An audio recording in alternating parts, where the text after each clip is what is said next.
Hello students, आपण सध्या diffraction आणि सिंगल स्लिट डिफ्रॅक्शन हे अभ्यासत आहोत. या अगोदरच्या तासाला आपण त्याचा गोषवारा सिनॉप्सिस अभ्यासलेला आहे. आपल्याला आता सिंगल स्लिट डिफ्रॅक्शन आणि डिफ्रॅक्शन फिनॉमिना याच्यावरचे मल्टिपल चॉईस क्वेश्चन्स MCQ अभ्यासाचे. प्रश्न बघा, पहिला इथे 170 म्हटलं आहे. The diffraction effect can be observe in. Diffraction effect कशामध्ये पाहायला मिळतो? पहिला ऑप्शन आहे only sound waves, only light waves, only ultrasonic waves. आता स्टुडंट, अल्ट्रासोनिक वेव्स हा साऊंड वेव्हचाच प्रकार आहे आणि शेवटचं ऑप्शन आहे ते खरं आपलं उत्तर आहे, sound as well as light waves. Diffraction phenomena दोन्हीमध्ये पाहायला मिळतो. साऊंड वेव्समध्ये पण पाहायला मिळतो आणि लाईट वेव्समध्ये पण पाहायला मिळतो आणि म्हणून याचं उत्तर आहे option D. Next question. The fringes produced in diffraction pattern are of. आता स्टुडंट, आपण डिफ्रॅक्शन पॅटर्न आणि इंटरफरन्स पॅटर्न डिस्कस करताना एक महत्त्वाचा फरक अभ्यासला. इंटरफरन्समध्ये फ्रिंज याची विड्थ सर्व ठिकाणी सारखी आहे. डिफ्रॅक्शनमध्ये मात्र सेंट्रल फ्रिंजची विड्थ, सेंट्रल मॅक्झिमाची विड्थ ही सेकंडरी मॅक्झिमाच्या दुप्पट आहे. म्हणजे साहजिकच याचं उत्तर काय आलं? Fringes are of unequal widths. त्यांची विड्थ सारखी नाही आहे. Next 172. The tip of needle does not give a sharp image. This is due to. याचं उत्तर डिफ्रॅक्शन आहे. पहा, आता ऑप्शनमध्ये वेगळे फिनॉमिना दिलेले आहेत. एक इंटरफरन्स आहे, पोलरायझेशन आहे, रिफ्रॅक्शन आहे आणि डिफ्रॅक्शन. टिप ऑफ निडल हा शार्प आहे आणि आपण निडलच्या टिपच्या अक्रॉस लाईट पास होत असताना बेंड होतो असं डिफ्रॅक्शनमध्ये अभ्यासलं आहे आणि लाईट बेंड झाल्यामुळे त्याची शार्प इमेज आपल्याला मिळत नाही आणि म्हणून उत्तर आहे डिफ्रॅक्शन, ऑप्शन बी. पुढं जाऊयात 173. The angular width of the central maximum of diffraction pattern due to single slit does not depends upon the. आता स्टुडंट्स,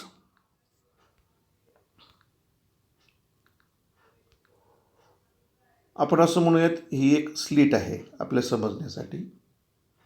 हा स्क्रीन आहे. थोड्या वेळ हा स्क्रीनवरचा P0 पॉईंट आणि हा डिफ्रॅक्शन पॅटर्न आहे. हा पहिला मिनिमा आहे, हा दुसरा मिनिमा आहे. ही जी विड्थ आहे ती कशावर अवलंबून नाही असं म्हटलं आहे. अँग्युलर विड्थ याचा अर्थ हा अँगल थीटा असतो, हा अँगल थीटा असतो. म्हणजे इथं अँग्युलर विड्थ आली थीटा. हा कशावर अवलंबून नाही, डज नॉट डिपेंड अपॉन. आपण option वाचूयात.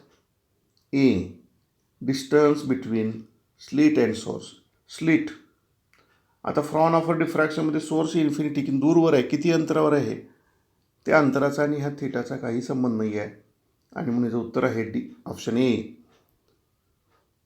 The width of central maximum of diffraction pattern due to single slit does not depend upon the distance between slit and the source. मुळात इथं source आपण जे लाईट वेव्स घेतो आहे, light race ते parallel घेतो आहे. सोर्स हा लार्ज डिस्टन्सवर आहे, इन्फिनिटी एवढ्या अंतरावर आहे. ते अंतर किस्ती का असं ना, त्याच्यावर हा 2 थीटा अवलंबून नाही असा हा प्रश्न आहे. 173. 174. On increasing the slit width the width of central maximum.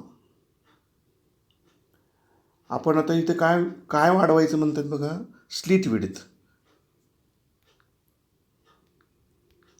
हे जे अंतर आहे याला आपण स्लिट विड्थ म्हटलं आहे, आठवतं आहे का बघा. आपण ह्याला ए बी नाव दिलं होतं, ए बी स्लिट, आणि त्याची व्हॅल्यू आपण किती घेतो आहे, ए. आता खरं तर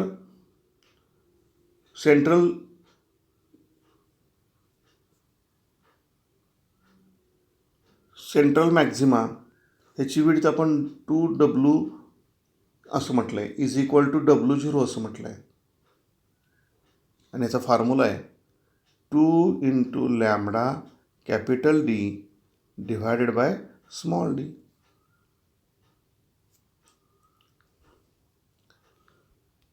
ह्या फॉर्म्युल्यावरती फोकस करा पहा, ह्या फॉर्म्युल्यावरती, मग आपण उत्तरापर्यंत जाऊ शकतो. W0 याच्यामध्ये तर बदल काय करायचा आहे, ऑन इन्क्रीजिंग स्लिट विड्थ. आता हा डी म्हणजेच स्लिट विड्थ आहे, त्याला आपण इथं ए लिहूयात. काही नोट्समध्ये स्लिट विड्थला डी म्हटलं आहे, आपण आपल्या टेक्स्टमध्ये रेग्युलर अभ्यास करताना स्लिट विड्थला ए म्हटलं आहे. इथं ए घेतलं, ए वाढवला, तो छेदस्थानी आहे, म्हणजे W0 कमी होणार आहे. आणि मग उत्तर आहे बघा ऑप्शन सी.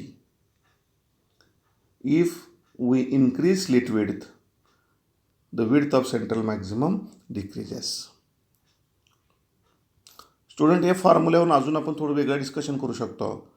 म्हणजे ही जी विड्थ आहे ती कधी वाढेल, लॅम्बडा वाढला की वाढणार, कॅपिटल डी वाढलं की वाढणार, आणि ए कमी झाला की वाढणार.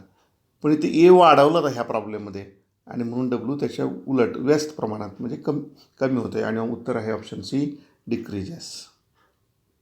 Next 175. The positions of minima in the diffraction pattern due to single slit are expressed by the formula. कुणाच्या पोझिशन्स विचारलेत पहा, मिनिमाच्या पोझिशन्स विचारलेत. Minima a sine theta is equal to n lambda, उत्तर आहे ए. आपण हे path difference is equal to a sine theta काढलं, आणि हा path difference a sine theta is equal to n lambda असेल तर आपल्याला मिनिमा मिळतं. एनची व्हॅल्यू 1 असेल तर पहिला मिनिमा, एनची व्हॅल्यू 2 असेल तर दुसरा मिनिमा, असं आपण अभ्यासलेलं आहे. त्या अनुषंगाने याचं उत्तर आहे ऑप्शन ए. पुढचे MCQ बघूयात.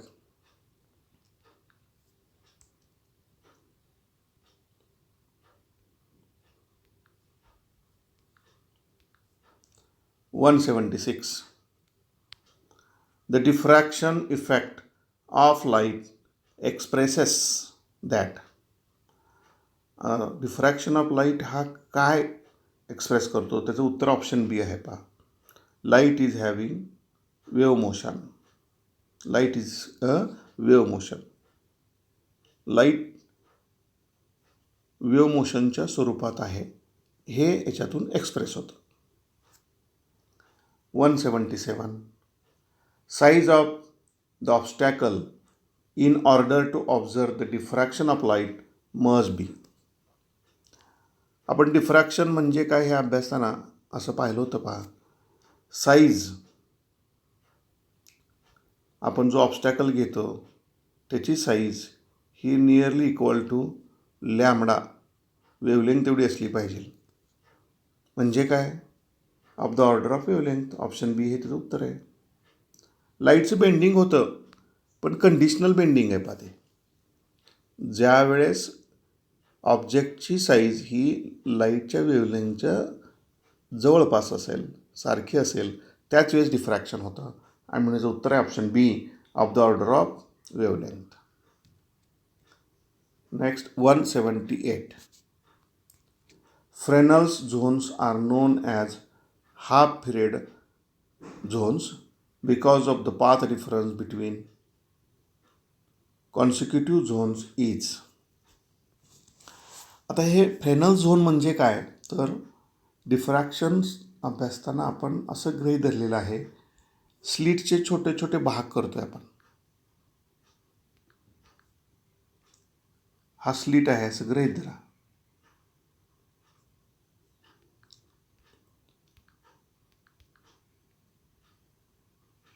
हा स्लिट आहे ए बी. ह्याचे आपण अनेक असे छोटे छोटे भाग कन्सिडर करून डिफ्रॅक्शन अभ्यासतो. हा छोटा भाग म्हणजे हाफ पिरियड झोन असं का म्हटलं आहे? कारण एक भाग दुसऱ्या भागाला आउट ऑफ फेज असतो, म्हणजेच त्यांच्यातला पाथ डिफरन्स λ/2 असतो आणि म्हणून त्याला नाव हाफ पिरियड झोन.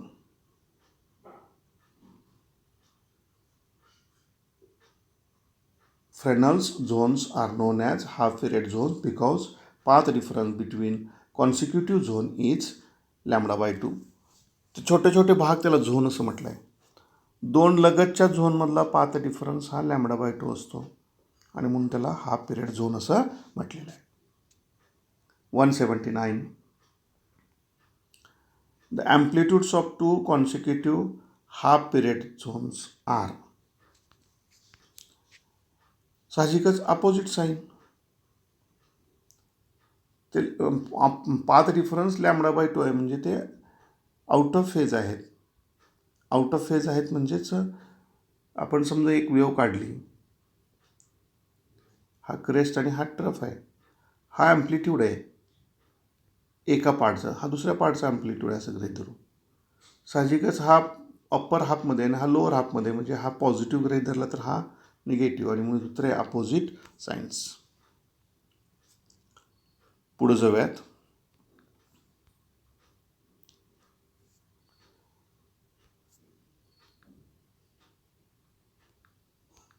काय प्रश्न आहे बघा. 194.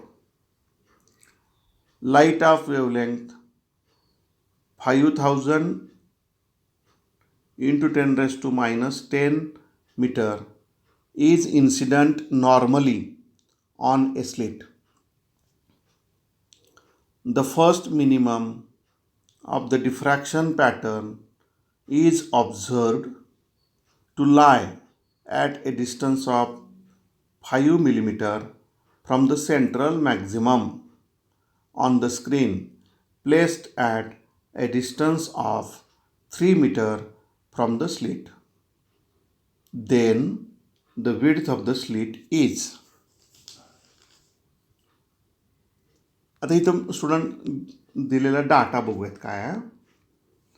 तुम्हाला लाईटची वेवलेंथ दिली आहे पहा, लॅम्बडा बरोबर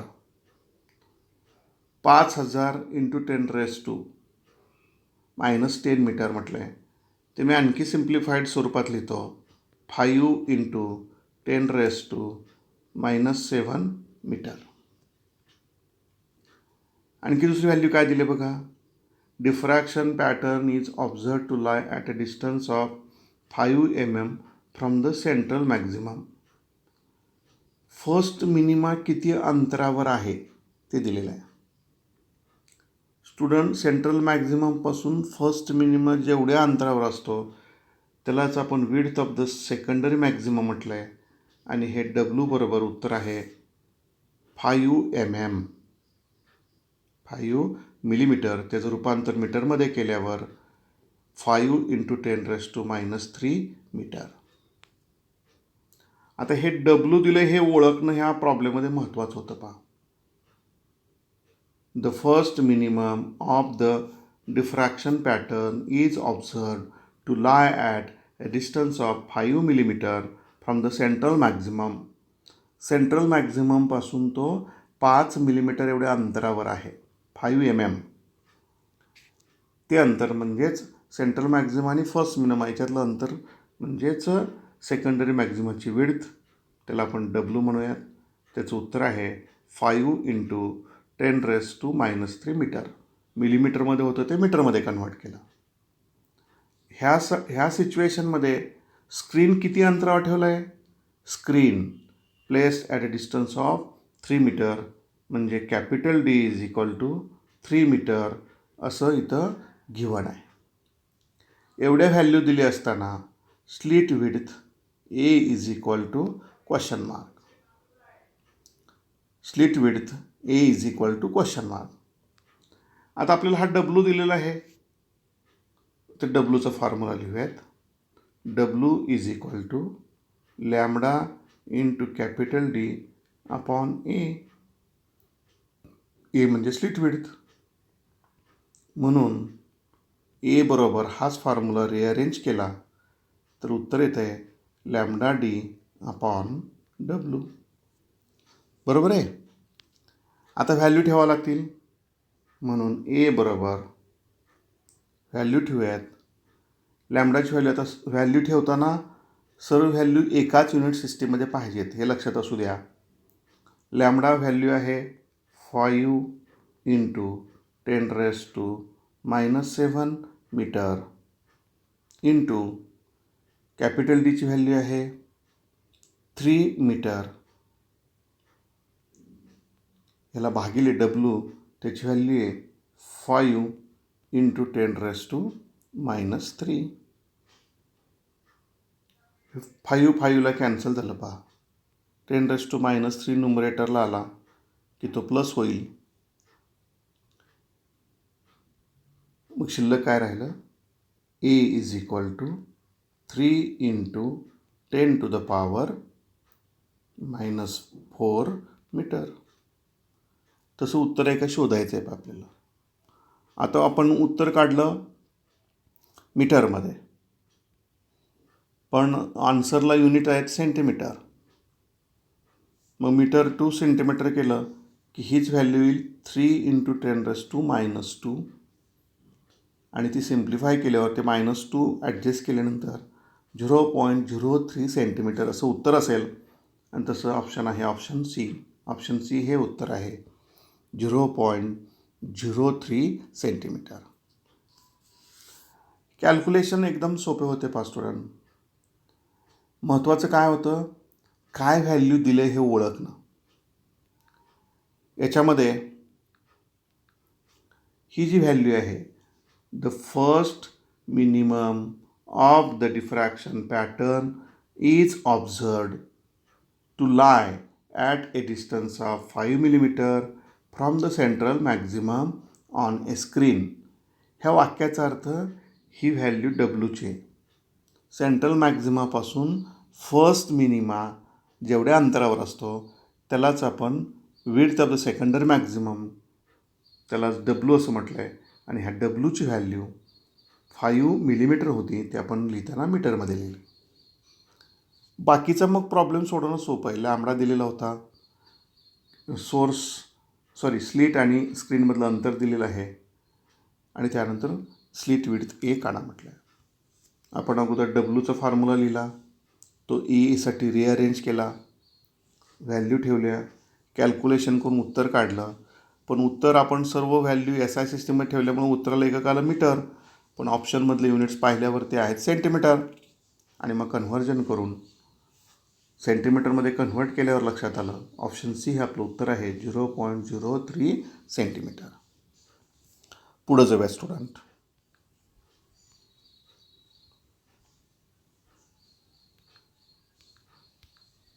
पुढचा प्रश्न 195. A beam of light of wavelength 600 nanometer from a distant source falls on a single slit 1.00 millimeter wide and resulting diffraction pattern is observed on 2 meter away. Then the distance between the first dark fringes on either side of the central fringe is. Student इथं काय विचारलं आहे ते लक्षात घेऊयात अगोदर.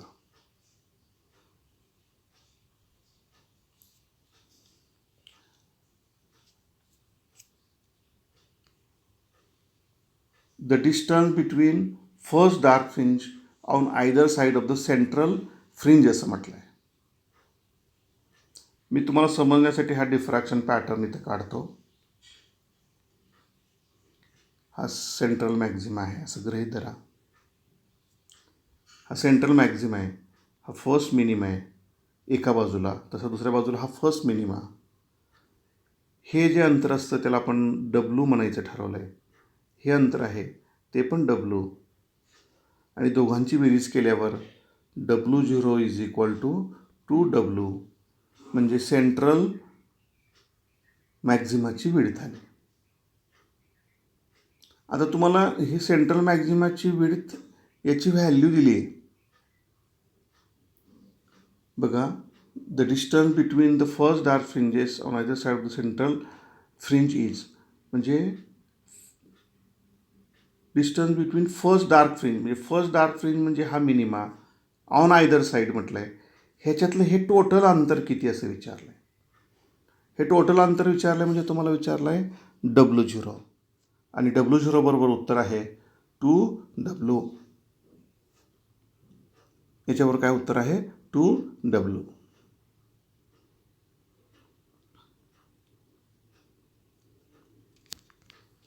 आता कसं सोडवायचं ते बघूयात.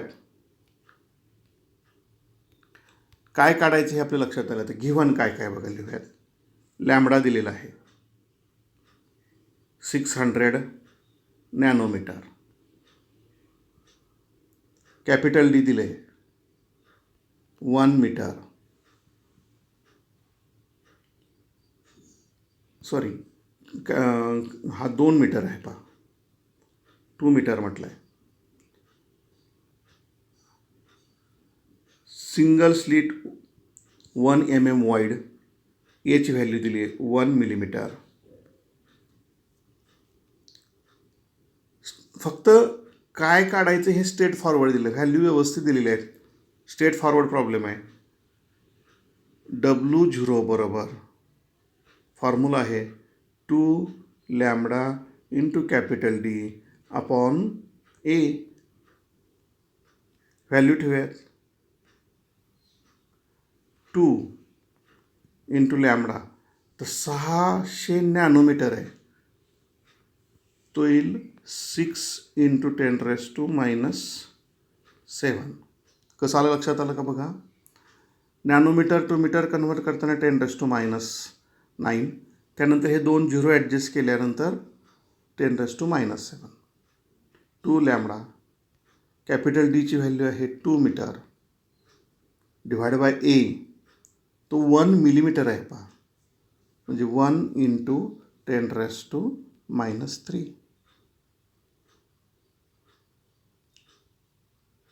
मिलीमीटर टू मीटर कन्वर्ट करताना 10⁻⁻3 मल्टिप्लाय करायचं आहे. मग काय येते बघा. 6 दुनी 12, 12 दुनी 24, 24 इंटू 10⁻. हे -3 वरती गेल्यानंतर 7मधून वजा होतील, ते -4 एवढे मीटर हे उत्तर आलं. पण आन्सर मिलीमीटरमध्ये आहेत बघा हे युनिट. आता ह्याचं मिलीमीटरमध्ये कन्व्हर्जन करताना याच्यातून 10⁻³ निघून जाईल, राहिला -1. तो 24ला ॲडजस्ट केल्यावर उत्तर येते 2.4, आणि म्हणून इथं ऑप्शन बी हे आपलं उत्तर आहे पहा, 2.4 मिलीमीटर. स्टुडंट्स लक्षात घ्या, काय काढायला सांगितलं होतं हे ओळखणं इथं महत्त्वाचं होतं. कॅल्क्युलेशन फार इझी आहे. Distance between the first dark fringes on either side of the central fringe, म्हणजेच तुम्हाला W0 काढायला सांगितलं होता, आणि तो ट्वाईस W असतो. Wचा हा फॉर्म्युला आपल्याला माहीत होता. व्हॅल्यू ठेवल्या, उत्तरं पाहिजे त्या युनिटमध्ये कन्व्हर्ट केलं, आणि याचं ऑप्शन बी हे उत्तर आहे. पुढं जाऊयात.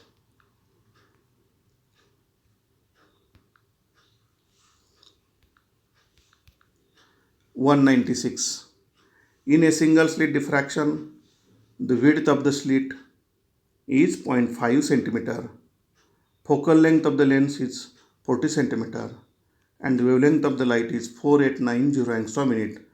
The distance of the first dark fringe is. First dark फ्रिंजचं अंतर म्हणजे W is equal to formula आहे लॅम्बडा डी अपॉन ए. आता हा फॉर्म्युला थोडा बदलणार आहे students. Lambda into F upon A. F म्हणजे फोकल लेंथ. आपण हे डिस्कस करत असताना approximately D is equal to F असं आहे असं गृहीत धरा म्हटलं आहे, आणि ते एफची व्हॅल्यू दिली आहे पहा तुम्हाला 40 सेंटीमीटर. व्हॅल्यू ठेवूयात, म्हणजे आपण इथं काय करणार आहोत, डीच्या ऐवजी कोणती व्हॅल्यू घेणार आहोत, एफची व्हॅल्यू घेणार आहोत. 4890 इंटू 10⁻⁻10 हे झालं लॅम्बडाची व्हॅल्यू.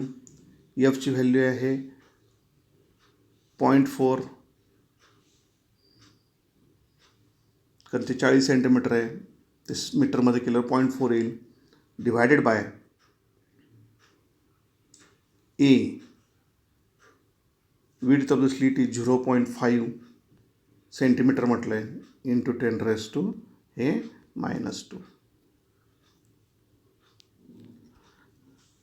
स्टुडंट्स, आता हे आपल्याला अंदाजे सोडून उत्तरापर्यंत पोहोचायचं आहे.